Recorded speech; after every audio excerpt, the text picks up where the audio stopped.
What did it take? What did it take to get here today for you to? What did it take for me to get here today? It just took for them to almost kill me.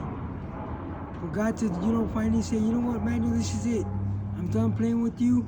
You got a better life ahead of you. And I want to give you a new life. And that's what he did. Just like that song says, let me give you a new life. By Sal Perez. Second life, and I just, I know that God has something way better for me than just what I was doing, because I talk to my parents and they tell me, Manuel, when are you gonna get right? And I would tell them, don't worry about me.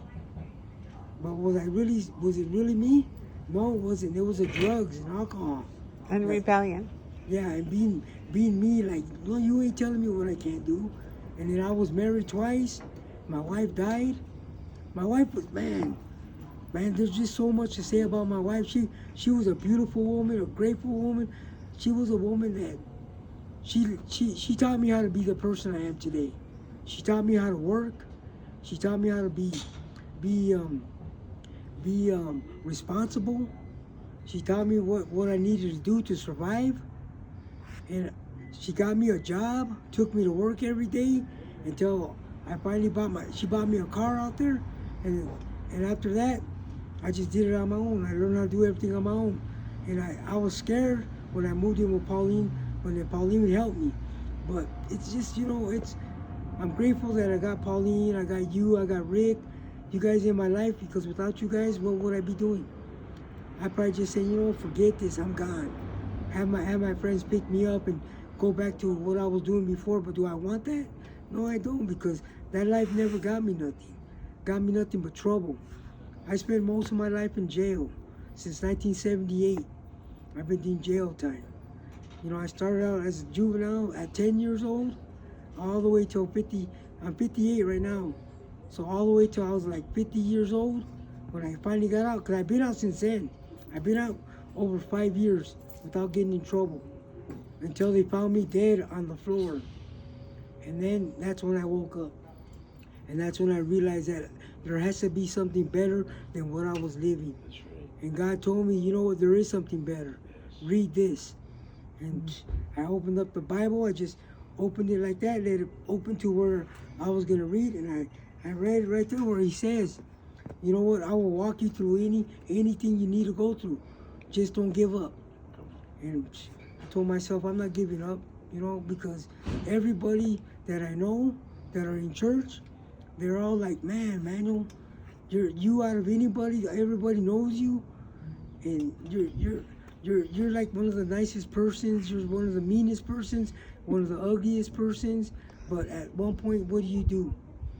I'm forever just there doing nothing, but getting high, selling drugs. I knew it was the wrong thing, but you know what? God did this to me for a reason. God told me, Manuel, you know what? You're moving too fast. You're selling drugs, but I don't want that no more. You're doing this, you're hurting people. When you were out there, I don't want it. This is what I want. So God did this, had this planned. God knew what he was doing when he did it, because he knew when I woke up, he knew that I was going to have a change of heart of doing what I wanted to do, and that was to serve him full-heartedly, just go full blast with him and just be there, like give him everything I got and let everybody see that, you know what, this is the Manuel that you guys know.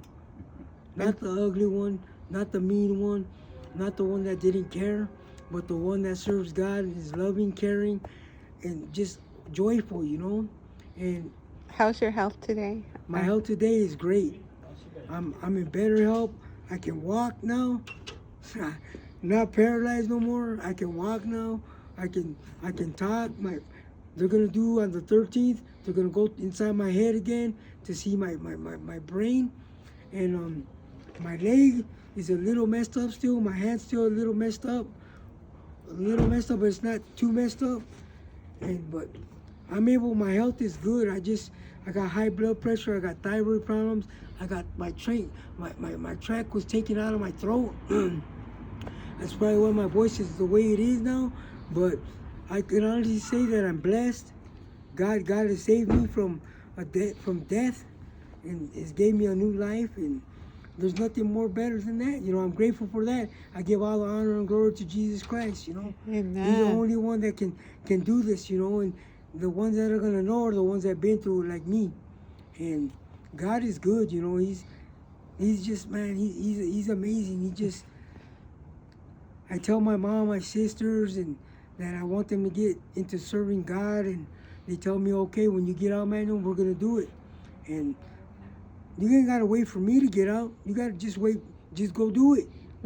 Go to church, you know. Go to You church. say You know. you're 58 now, Yeah. so it's like all those years.